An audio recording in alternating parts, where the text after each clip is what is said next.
Hello everyone, এখন আমি তোমাদের সঙ্গে West Bengal council of higher secondary এডুকেশনের ক্লাস 12-এর 4th সেমিস্টার ভূগোলের ভারতের শিল্প চ্যাপ্টারটার মধ্যে খনিজ ভিত্তিক ধাতব শিল্প, লৌহ ইস্পাত শিল্প যে চ্যাপ্টারটা তোমার সিলেবাসে দেওয়া আছে সেটা সম্পর্কে আমি এই ভিডিওতে তোমাদের সঙ্গে আলোচনা করব।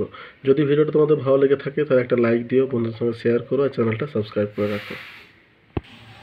তাহলে দেখো, লৌহ ইস্পাত শিল্প হচ্ছে একটা ভারী শিল্পের অন্তর্গত এবং এই শিল্পের গুরুত্ব যথেষ্ট বেশি। এই শিল্পকে অন্য শিল্পের মেরুদণ্ড এবং একে শিল্পেরও শিল্প কিন্তু বলা হয়, বুঝতে পারছো? অতএব এই যে লৌহ ইস্পাত শিল্প, এটা কিন্তু আমাদের যত রকমের শিল্প আছে তার মধ্যে থেকে এটা কিন্তু একটা গুরুত্বপূর্ণ শিল্পের মধ্যে পড়ে। তো দেখো, এই শিল্প সম্পর্কে আলোচনা করার আগে আমাদের জানতে হবে যে খনিজ ভিত্তিক ধাতব শিল্প কাকে বলে। তাহলে খনিজ ভিত্তিক ধাতব শিল্প হচ্ছে তোমার খনি থেকে সংগৃহীত বিভিন্ন ধরনের ধাতব খনিজ দ্রব্য নিষ্কাশন এবং পরিশুদ্ধ করে ব্যবহার উপযোগী হয় যে শিল্পের দ্বারা তাকে খনিজ ভিত্তিক ধাতব শিল্প বলে। যেমন লৌহ ইস্পাত শিল্প, অ্যালুমিনিয়াম শিল্প প্রভৃতি, এগুলো সবই হচ্ছে তোমার খনিজ ভিত্তিক ধাতব শিল্পের অন্তর্গত, কিন্তু আমাদের সিলেবাসের মধ্যে আছে তোমার লৌহ ইস্পাত শিল্প। এই লৌহ ইস্পাত শিল্প সম্পর্কে আমাদেরকে আলোচনা করতে হবে। তাহলে দেখো, এরপরে আছে লৌহ ইস্পাত শিল্পকে সকল শিল্পের মেরুদণ্ড এবং শিল্পের শিল্প বলে কেন। দেখো, এটা আমি প্রথমেই বলেছিলাম যে সকল শিল্পের মেরুদণ্ড এবং একে শিল্পের শিল্প বলা হয়। কারণটা কি? দেখো, বলছে যে লৌহ ইস্পাত শিল্পকে সকল শিল্পের মেরুদণ্ড এবং শিল্পের শিল্প বলা হয় কারণ লৌহ এবং ইস্পাতজাত দ্রব্যাদি অন্যান্য শিল্পে যন্ত্রপাতি বা কাঁচামাল হিসেবে ব্যবহৃত হয়, যেমন মোটর গাড়ি, মেশিন টুলস ইত্যাদি। তাহলে এই গেল তোমার এটা উত্তর। এরপর দেখো, লৌহ ইস্পাত শিল্পের গুরুত্ব বা ব্যবহার লেখো। তাহলে লৌহ ইস্পাত শিল্প যে গুরুত্ব আছে, যথেষ্ট গুরুত্বপূর্ণ। তার কারণ হচ্ছে, দেখো, আধুনিক যুগে লৌহ ইস্পাত শিল্পের ব্যবহার নানাবিধ এবং ব্যাপক। মানুষের দৈনন্দিন জীবনে ঘুম থেকে ওঠার পর থেকে রাতে শুতে যাওয়ার আগে পর্যন্ত মানুষ যা যা ব্যবহার করে সেগুলির সব কিছুতেই প্রত্যক্ষ বা পরোক্ষভাবে লৌহ ইস্পাত শিল্পের প্রয়োজন হয়। এক নম্বর হচ্ছে মানুষের ঘর বাড়ি তৈরি করতে লৌহ ইস্পাতের প্রয়োজন হয়। দুই হচ্ছে বিভিন্ন ধরনের যানবাহন ও তাদের যাতায়াতের পথ তৈরি করতে লৌহ ইস্পাত শিল্পের প্রয়োজন হয়।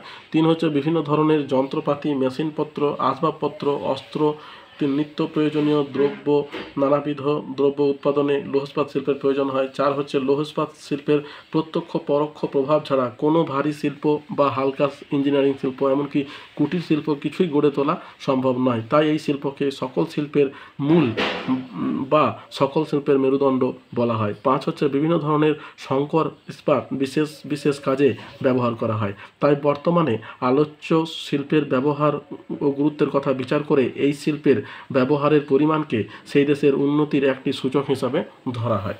তাহলে এই গেল তোমার লৌহ ইস্পাত শিল্পের গুরুত্ব বা ব্যবহার। এরপর দেখা আছে 4 নম্বরে লৌহ ইস্পাত শিল্পে কি কি কাঁচামাল ব্যবহৃত হয়। তাহলে এখানে প্রধানত 4 রকমের 4টে ভাগে ভাগ করা হয়েছে এবং অন্যান্যর মধ্যে আরেকটা কিন্তু দেওয়া আছে, ঠিক আছে। প্রধান কাঁচামাল হচ্ছে লোহা আকরিক, স্পঞ্জ লোহা এবং তোমার স্ক্র্যাপ লোহা। স্ক্র্যাপ লোহা কাকে বলে এটা পরে আমি তোমাদের আলোচনা করছি। স্ক্র্যাপ লোহা হচ্ছে টুকরো লোহা, অর্থাৎ আমরা যে টিন ভাঙা, লোহা ভাঙা এই যে জিনিসগুলোকে বিক্রি করে যেগুলো আমাদের ব্যবহার করার পর নষ্ট হয় সেইগুলোকে স্ক্র্যাপ লোহা বলছে। আর স্পঞ্জ লোহা যেটা উৎপাদন করা হয়। জ্বালানির মধ্যে আছে কাঠ কয়লা, কোক কয়লা, অক্সিজেন এবং জলবিদ্যুৎ। পরিশোধনের জন্য চুনা পাথর এবং ডলোমাইট প্রয়োজন হয়। সংকর ধাতুর মধ্যে আছে manganese, chromium, tungsten, nickel, cobalt, vanadium, সীসা, মলিবডেনাম, টিন ইত্যাদি। আর অন্যান্যর মধ্যে আছে ঠান্ডা জল এবং বালি। এইগুলো কিন্তু তোমার লৌহ ইস্পাত শিল্পে প্রয়োজন হয়। এরপরে দেখো, কিছু প্রশ্ন আছে, যেমন টিকা লেখো কনভার্টার। হ্যাঁ, তাহলে কিছু কিছু শব্দ যেগুলো লৌহ ইস্পাত শিল্পের সঙ্গে অঙ্গাঙ্গিভাবে জড়িত সেগুলো সম্পর্কে আমরা আলোচনা করব। তাহলে কনভার্টার জিনিসটা কি? কনভার্টার হচ্ছে আকরিক লোহা থেকে অপবস্তু পরিশোধন করে ইস্পাতে পরিণত করার জন্য যেসব যন্ত্রপাতির প্রয়োজন হয় তাকে কনভার্টার বলে।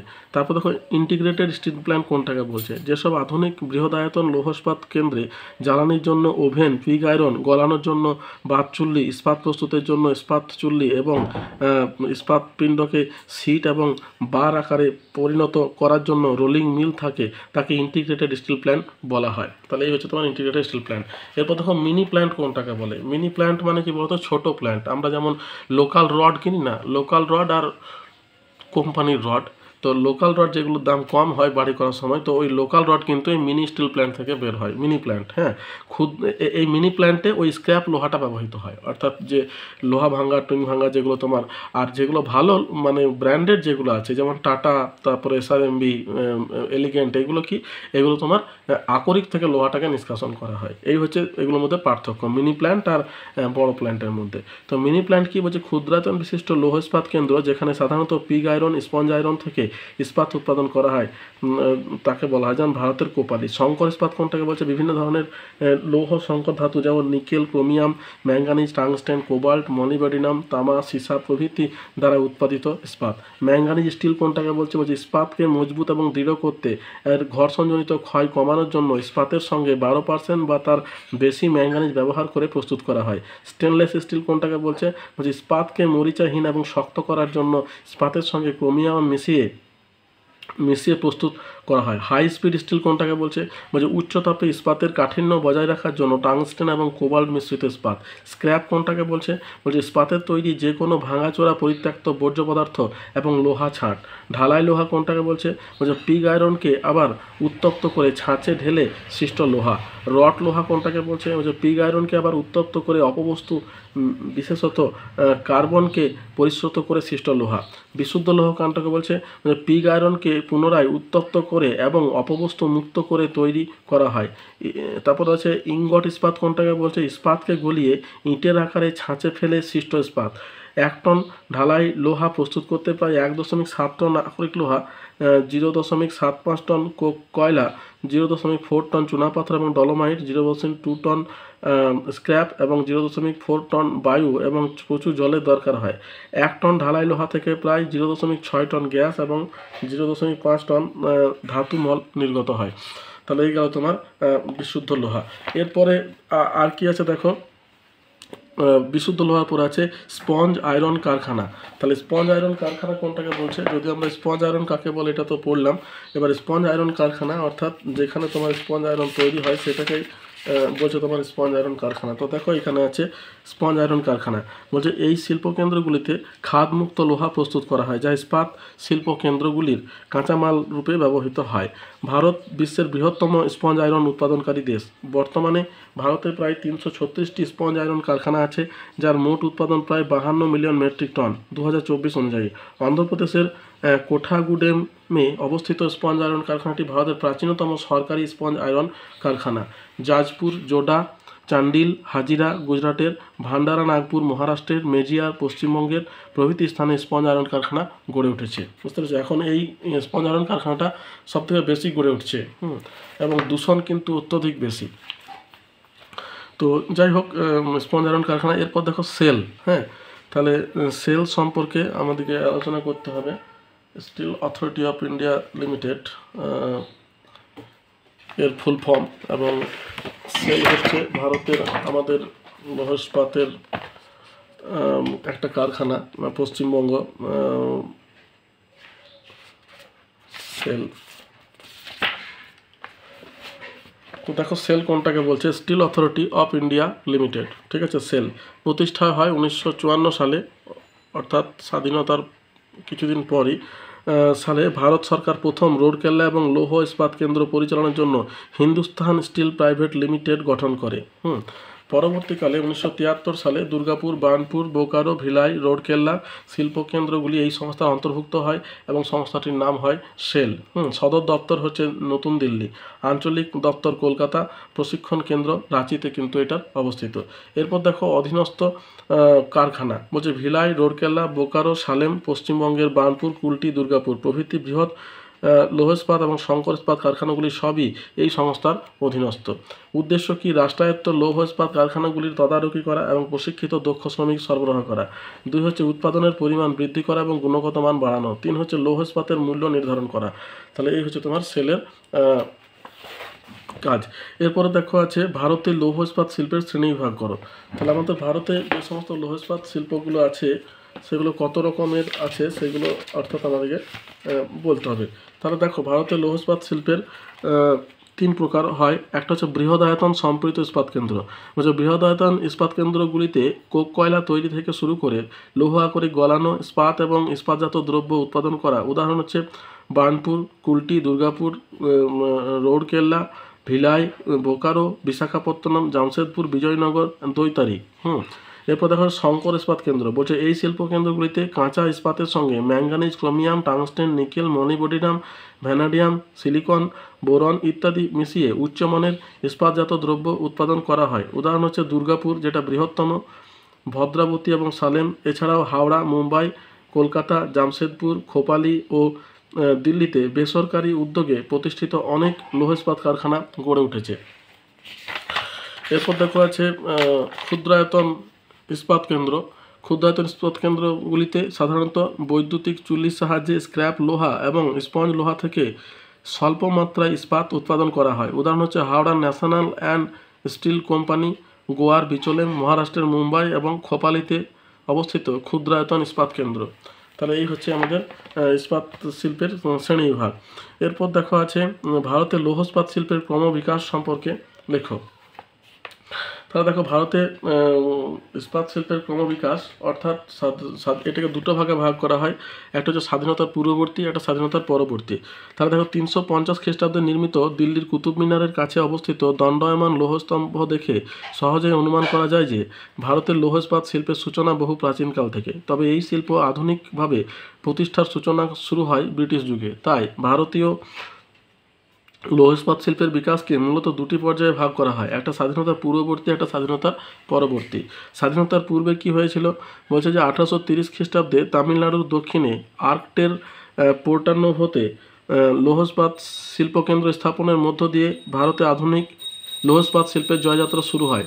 দুই হচ্ছে ভারত 1830 থেকে 1860 খ্রিস্টাব্দের মধ্যবর্তী সময়কালে কেরলের বেপুর, তামিলনাড়ুর কোয়েম্বাটুর, পশ্চিমবঙ্গের বীরভূম, উত্তরপ্রদেশের কালাধুনি প্রভৃতি স্থানে লৌহ ইস্পাত শিল্পকেন্দ্র স্থাপিত হলেও সেই সব শিল্পকেন্দ্রসমূহ খুব দ্রুত বন্ধ হয়ে যায়।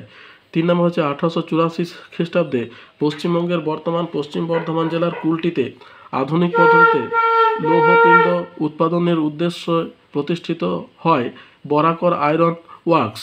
পরবর্তী 1952 খ্রিস্টাব্দে এই শিল্পকেন্দ্রটি ইন্ডিয়ান আয়রন অ্যান্ড স্টিল কোম্পানির সঙ্গে যুক্ত হয়। 4 নম্বর হচ্ছে 1907 খ্রিস্টাব্দে বর্তমান ঝাড়খণ্ড রাজ্যের জামশেদপুরের সাজকি নামক গ্রামে জামশেদজি টাটার নেতৃত্বে Tata iron and steel company স্থাপিত হয়। 1918 খ্রিস্টাব্দে Burnpur Indian iron and steel company limited নামক লৌহ ইস্পাত শিল্পকেন্দ্রটি স্থাপিত হয়। 1923 খ্রিস্টাব্দে কর্ণাটকের ভদ্রাবতীতে Mysore iron and steel works নামক লৌহ ইস্পাত শিল্পকেন্দ্রটি স্থাপিত হয়। এরপর দেখো স্বাধীনতার পরবর্তী যেগুলো আছে, স্বাধীনতার পরবর্তী বিভিন্ন পঞ্চবার্ষিকী পরিকল্পনাতে কিন্তু তোমার লৌহ ইস্পাত শিল্পকেন্দ্রগুলি বিকশিত হয়। তার মধ্যে দেখো 1 নম্বর হচ্ছে 1951 থেকে 56 সালে প্রথম পঞ্চবার্ষিকী পরিকল্পনায় টিস্কো ও ইস্কো লৌহ ইস্পাত কারখানার সংস্কার এবং সম্প্রসারণ ঘটে। 2 নম্বর হচ্ছে 1956 থেকে 61 সালের মধ্যে পশ্চিমবঙ্গের দুর্গাপুর, ছত্তিশগড়ের ভিলাই ও উড়িষ্যার রৌরকেল্লাতে 3টি নতুন প্ল্যান্ট স্থাপিত হয়। 3 নম্বর হচ্ছে সোভিয়েত ইউনিয়নের সহায়তায় বোকারোতে নতুন কারখানা স্থাপনের উদ্যোগ নেওয়া হয়। 4 নম্বর হচ্ছে 1969 থেকে 74 সালের মধ্যে তামিলনাড়ুর সালেম, কর্ণাটকের বিজয়নগর ও অন্ধ্রপ্রদেশের বিশাখাপত্তনমে 3টি নতুন শিল্পকেন্দ্র স্থাপিত হয়। 5 নম্বর হচ্ছে 1985 থেকে 90 সালের মধ্যে কোঠাগুডেমে স্পঞ্জ ইস্পাত কেন্দ্র ও পাত্রাতুতে শঙ্কর ইস্পাত কারখানা স্থাপন করা হয়। 6 নম্বর হচ্ছে 2002 থেকে 2007 সালের মধ্যে দক্ষিণ কোরীয় একটি সংস্থা ও উড়িষ্যা সরকারের যৌথ উদ্যোগে পারাদ্বীপ এবং জিন্দাল গোষ্ঠী পশ্চিমবঙ্গের শালবনীতে ইস্পাত কারখানা স্থাপন করে। তাহলে এই হচ্ছে তোমার স্বাধীনতার পরবর্তী আমাদের লৌহ ইস্পাত শিল্পর তোমার বিকাশ। এরপরে দেখো যে প্রশ্নটা আছে, ভারতের অধিকাংশ লৌহ ইস্পাত শিল্পকেন্দ্রগুলি কাঁচামাল উৎপাদক অঞ্চলের নিকট গড়ে ওঠে কেন? তাহলে কাঁচামাল উৎপাদক অঞ্চলের নিকট গড়ে উঠছে তার কারণ কি? লৌহ ইস্পাত শিল্প হচ্ছে একটা ভারী ইস্পাত শিল্প, ভারী শিল্প, হ্যাঁ, যার জন্য এটা কাঁচামাল কেন্দ্রের কাছেই গড়ে ওঠে। দেখো লৌহ ইস্পাত শিল্প একটি অবিশুদ্ধ কাঁচামাল ভিত্তিক শিল্প। 1 টন ইস্পাত প্রস্তুত করতে 4 থেকে 5 টন কাঁচামালের প্রয়োজন হয়। যেহেতু এই শিল্প মূলত কাঁচামাল, আকরিক, লোহা এবং কয়লা নির্ভর শিল্প, তাই কাঁচামাল উৎপাদক অঞ্চল থেকে ইস্পাত কেন্দ্র দূরে প্রতিস্থাপিত হলে পরিবহন খরচ বৃদ্ধি পায়। পরিবহন ব্যয় কমাতে ভারতের ইস্পাত কেন্দ্রগুলি ভারতের আকরিক, লোহা ও কয়লা উত্তোলক অঞ্চলের নিকট গড়ে ওঠে। ভারতে আকরিক লোহা খনির নিকট গড়ে ওঠা ইস্পাত কেন্দ্রগুলি হলো ভিলাই, রৌরকেল্লা, ভদ্রাবতী, সালেম। কয়লা খনির নিকট গড়ে ওঠা ইস্পাত কেন্দ্রগুলি হলো দুর্গাপুর ও বোকারো। জামশেদপুরের ইস্পাত কেন্দ্রটি কয়লা এবং আকরিক লোহা উত্তোলক কেন্দ্রের মাঝে অবস্থিত। তাহলে দেখো এর উদাহরণটাও কিন্তু দিয়ে দেওয়া হয়েছে। এরপরে দেখো যেটা আছে যে ভারতে লৌহ ইস্পাত শিল্পের উন্নতির কয়েকটি আর্থসামাজিক কারণ সংক্ষেপে লেখো। তাহলে তোমার আর্থসামাজিক কারণ দেখো, এখানে আর্থসামাজিক কারণ, উন্নতির আর্থসামাজিক কারণ হচ্ছে বন্দরের অবস্থান। বলছে ভারতে প্রাথমিকভাবে লৌহ ইস্পাত শিল্পের বিকাশে কলকাতা, হলদিয়া, পারাদ্বীপ বন্দর বিশেষভাবে সহায়তা করেছে। পরবর্তীকালে ভারতের বন্দর কেন্দ্রিক লৌহ ইস্পাত শিল্পের অবস্থান ঘটেছে বিশাখাপত্তনমে। এখানে বন্দর মারফত মালপত্র নিয়ে আসা এবং শিল্পজাত দ্রব্য রপ্তানির সুবিধা থাকায় লৌহ ইস্পাত শিল্প বিকাশ লাভে গড়ে তোলা সম্ভব হয়েছে।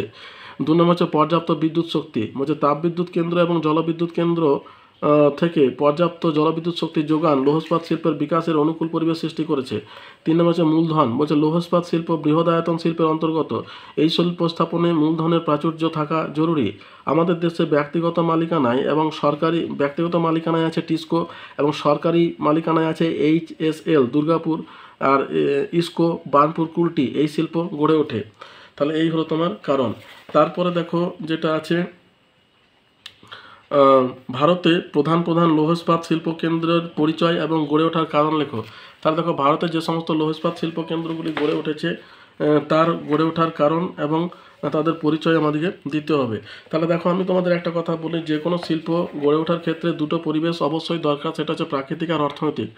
প্রাকৃতিকের মধ্যে কিছু ডিফারেন্স থেকে থাকে, অর্থাৎ কোথা থেকে কাঁচামাল পাচ্ছে, কোথা থেকে তোমার কাঁচামাল হচ্ছে তোমার কাঁচামাল, শক্তি সম্পদ, জলবায়ু, জলসম্পদ, এই চারটে হচ্ছে তোমার প্রাকৃতিক যে কোনো শিল্পের ক্ষেত্রে। আর অপ্রাকৃতিকের মধ্যে পড়ছে শ্রমিক, পরিবহন, মূলধন আর বাজার। ঠিক আছে, তো তোমাদিকে যে কোনো শিল্প, যেমন ধরো ভারতে তো অনেকগুলো লৌহ ইস্পাত শিল্প কেন্দ্র আছে, তো প্রত্যেকটা যদি আলাদা আলাদা করে করতে হয় তাহলে কিন্তু একটু বিষয়টা জটিল হয়ে যায়। তো এই বইটাতে যেটা করেছে প্রাকৃতিক কারণটিকে কিন্তু সমস্ত শিল্পের আগে দিয়ে দিয়েছে, তারপরে দেখো অর্থনৈতিক কারণটিকে কিন্তু এখানে দিয়েছে। তো অর্থনৈতিক কারণে কিন্তু বিশেষ কিছু মনে রাখার নেই, অর্থাৎ প্রত্যেকেরই প্রায় একটু আধটু আলাদা হবে কিন্তু সেম হবে। অর্থাৎ শ্রমিক লাগবে, মূলধন লাগবে, বাজার লাগবে, পরিবহন লাগবে, এটা প্রত্যেকেরই কিন্তু লাগবে। এটা তোমরা যদি কোনো একটা শিল্পের স্পেসিফিক যদি জানা নাও থাকে তবুও তুমি ওইটার উপরে বেস করে যদি লিখো তাহলে কিন্তু কোনো ভুল হবে না। কিন্তু প্রাকৃতিক পরিবেশগুলো কিন্তু একটার সঙ্গে আরেকটার বিস্তর ফারাক আছে। তো দেখো এখানে যেটা করেছে প্রাকৃতিক পরিবেশটাকে কিন্তু আগে দিয়ে দিয়েছে, তোমরাও তাই প্রাকৃতিক পরিবেশটা শুধু মনে রাখার চেষ্টা করবে, অর্থনৈতিক পরিবেশটা তোমরা মোটামুটি জেনে লিখলে কিন্তু কোনো অসুবিধা হবে না। তো যাই হোক, দেখো ভিলাই শিল্প কেন্দ্র হচ্ছে পূর্বতন 1960 খ্রিস্টাব্দে সোভিয়েত সরকারের সহযোগিতায় গড়ে ওঠে এবং অবস্থান হচ্ছে মধ্যপ্রদেশের দুর্গ জেলায়। লোহা করিক হচ্ছে দাল্লি রাজহার, কয়লা পাওয়া যায় ঝরিয়া, রানীগঞ্জ এবং তোমার কোরবা, চুনাপাথর এবং ডলোমাইট পাওয়া যায় ছত্তিশগড় এবং বিলাসপুর, ম্যাঙ্গানিজ পাওয়া যাচ্ছে ভান্ডার এবং বালাঘাট, জল পাওয়া যায় টুটুলা জলাধার এবং শক্তি সম্পদ পাওয়া যায় কোরবা তাপবিদ্যুৎ কেন্দ্র থেকে। ঠিক আছে, এই হচ্ছে তোমার ভিলাই। এরপর দেখো বোকারো শিল্প কেন্দ্রটা কি বলছে। বোকারো বলছে 1972 খ্রিস্টাব্দে পূর্বতন সোভিয়েত সরকারের সহযোগিতায় কিন্তু এটা গঠিত হয়। অবস্থান হচ্ছে বিহারের ধানবাদ জেলার দামোদর নদের তীরে।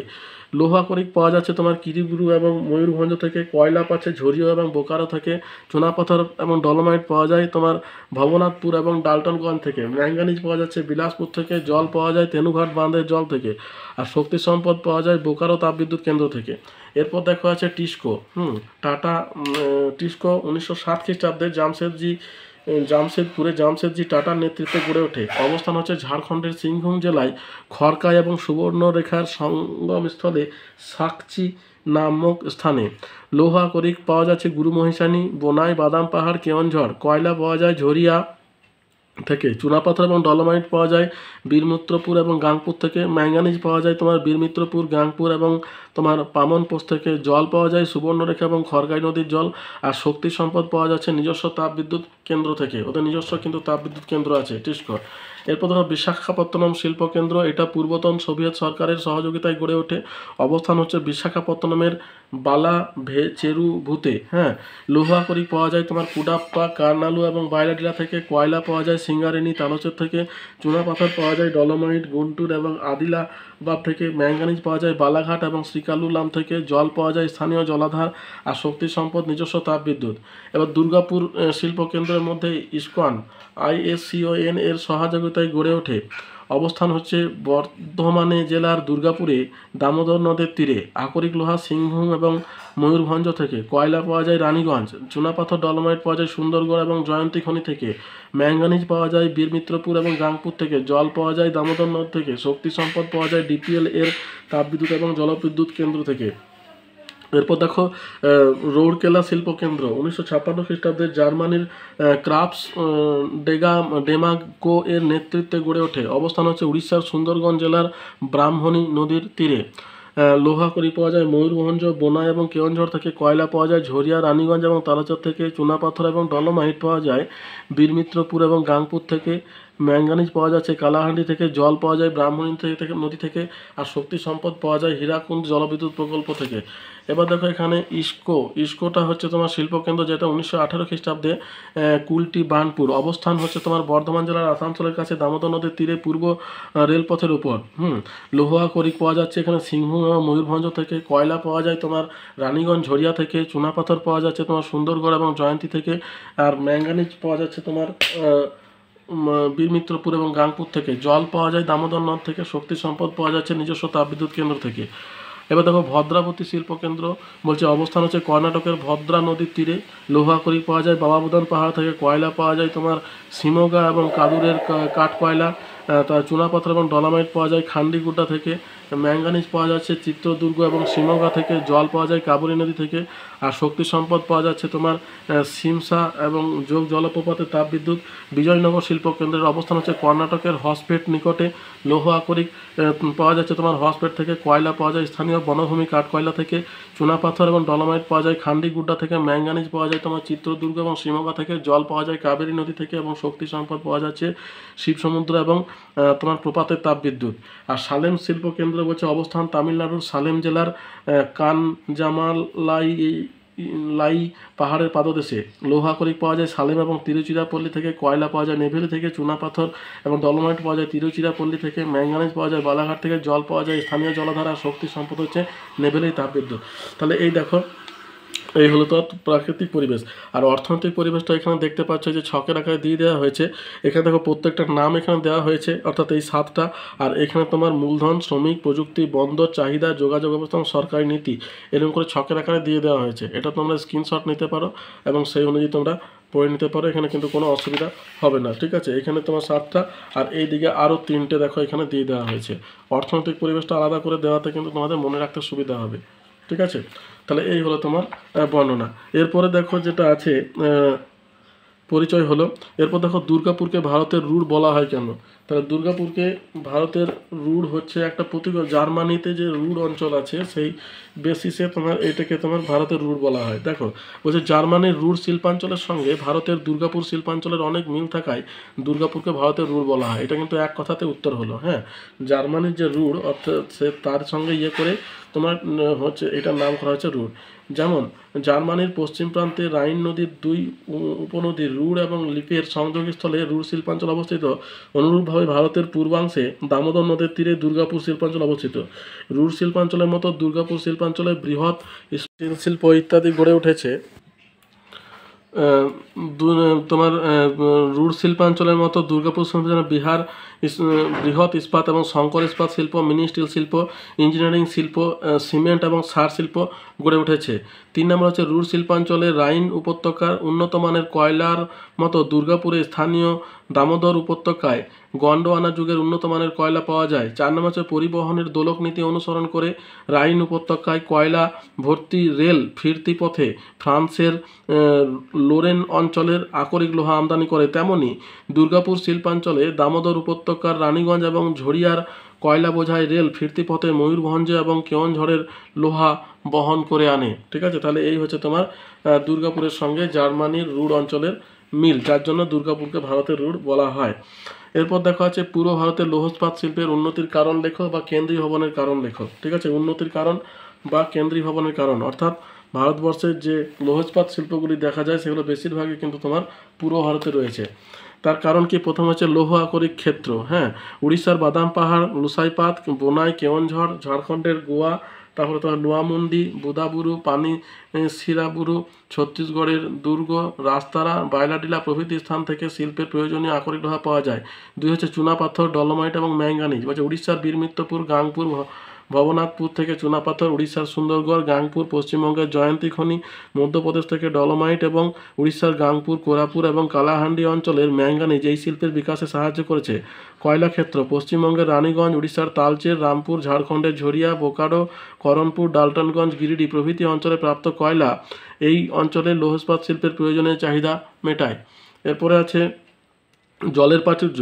পূর্ব ভারতে প্রভাবিত দামোদর, সুবর্ণরেখা, খড়কাই, কোয়েল, ব্রাহ্মণী প্রভৃতি নদী থেকে শিল্পের প্রয়োজনীয় জল পাওয়া যায়। সুলভ বিদ্যুৎ, বলছে এই শিল্পে প্রয়োজনীয় বিদ্যুৎ শক্তি নিম্নলিখিত কেন্দ্রগুলি থেকে পাওয়া যায়। তাপবিদ্যুৎ কেন্দ্র হচ্ছে তোমার বোকারো, দুর্গাপুর প্রভৃতি। জলবিদ্যুৎ কেন্দ্র আছে হীরাকুন্দ, মাইথন, পাঞ্চেত, তিলাইয়া প্রভৃতি। বন্দরের নৈকট্য হচ্ছে ভারতের পূর্ব উপকূলে অবস্থিত কলকাতা, হলদিয়া, পারাদ্বীপ প্রভৃতি বন্দরের মাধ্যমে শিল্পে প্রয়োজনীয় কাঁচামাল আমদানি এবং শিল্পজাত দ্রব্য রপ্তানি করার সুবিধা রয়েছে। তারপর দেখো 7 নম্বর আছে উন্নত পরিবহন ব্যবস্থা। ভারতের পূর্ব দিকে জাতীয় সড়ক সমূহ পূর্ব এবং দক্ষিণ পূর্ব রেলের দ্বারা দেশের যে কোনো অঞ্চলের সঙ্গে সহজেই যোগাযোগ, বিভিন্ন কাঁচামাল আমদানি এবং বিভিন্ন শিল্পজাত দ্রব্য রপ্তানি করার সুবিধা পাওয়া যায়। তারপরে 8 নম্বর আছে সুলভ শ্রমিক। পশ্চিমবঙ্গ, বিহার, উড়িষ্যা, ঝাড়খণ্ড প্রভৃতি রাজ্য অত্যন্ত জনবহুল হওয়ায় শিল্পে প্রয়োজনীয় দক্ষ এবং অদক্ষ শ্রমিক সুলভে পাওয়া যায়। তারপরে দেখা যাচ্ছে চাহিদা ও বাজার। বলছে দেশের পূর্ব এবং মধ্য অঞ্চলের রাজ্যগুলি অত্যন্ত জনবহুল হওয়ায় এই শিল্পের ব্যাপক চাহিদা এবং বিস্তৃত বাজার সৃষ্টি হয়েছে। 10 নম্বর হচ্ছে তোমার উৎপাদন এবং বাণিজ্য। বিশ্বের দ্বিতীয় বৃহত্তম লৌহ ইস্পাত শিল্প উৎপাদনকারী দেশ হলো ভারত। এই শিল্প ভারতীয় জিডিপিতে 2% বেশি অবদান রাখে। ভারতের চাহিদার তুলনায় উৎকৃষ্ট মানের লৌহ ইস্পাতের উৎপাদন কম হওয়ায় ভারতের জার্মানি, ব্রিটেন, আমেরিকা যুক্তরাষ্ট্র প্রভৃতি দেশ থেকে ইস্পাত আমদানি করা হয়। ভারতে উৎপাদিত ঢালাই লোহা এবং ইস্পাত শ্রীলঙ্কা, ইন্দোনেশিয়া, মালয়েশিয়া, মায়ানমার প্রভৃতি দেশে রপ্তানি করা হয়। তাহলে এই হচ্ছে পূর্ব ভারতের কেন্দ্রীয় ভবনের কারণ। মোট কথা কাঁচামাল এখানে পাওয়া যায়, বুঝতে পারছো? তার সঙ্গে জলের প্রাচুর্য আছে এবং তোমার শ্রমিকের প্রাচুর্য আছে। এই হচ্ছে তোমার কারণ। এরপর দেখো ভারতের লৌহ ইস্পাত শিল্পের সমস্যা এবং সমাধানের ব্যবস্থা।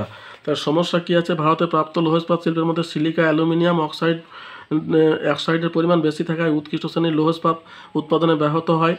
2 হচ্ছে ভারতে কোক কয়লার পরিমাণ কম। 3 হচ্ছে ভারতে প্রাপ্ত চুনাপাথর এবং ডলোমাইটের মধ্যে ব্যবহার অযোগ্য ইনসলিউবল এর পরিমাণ খুব বেশি থাকে। 4 হচ্ছে ভারতের রেল পরিবহন ব্যবস্থার ত্রুটি এই শিল্পের উৎকৃষ্টতাকে বিনষ্ট করে। 5 হচ্ছে উৎপাদন ক্ষমতা পূর্ণ মাত্রায় ব্যবহার করা হয় না। 6 হচ্ছে প্রচুর অর্থ বিনিয়োগ করার মতো শিল্পপতি পাওয়া যায় না। 7 নম্বর হচ্ছে ত্রুটিপূর্ণ সরকারি নির্দেশিত দাম এবং বন্টন ব্যবস্থা।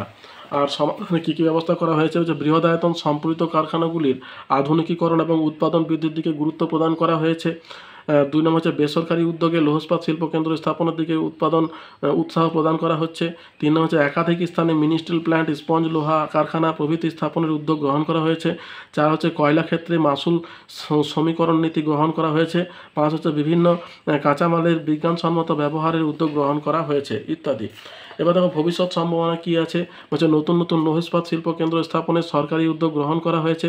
2 হচ্ছে বেসরকারি উদ্যোগে লৌহ ইস্পাত শিল্প কেন্দ্র স্থাপনে উৎসাহ প্রদান করা হয়েছে। 3 হচ্ছে দেশের বিভিন্ন স্থানে মিনি স্টিল প্ল্যান্ট স্থাপনের উদ্যোগ গ্রহণ করা হচ্ছে। 4 হচ্ছে এদেশ জনবহুল হওয়ায় লৌহ ইস্পাত শিল্পজাত দ্রব্যের ব্যাপক চাহিদা কিন্তু রয়েছে প্রভৃতি। এরপরে দেখো যেটা হচ্ছে ভারতে একটি সরকারি এবং বেসরকারি লৌহ ইস্পাত শিল্প কেন্দ্রের নাম লেখো। তাহলে কিছু সরকারি আছে, কিছু বেসরকারি আছে।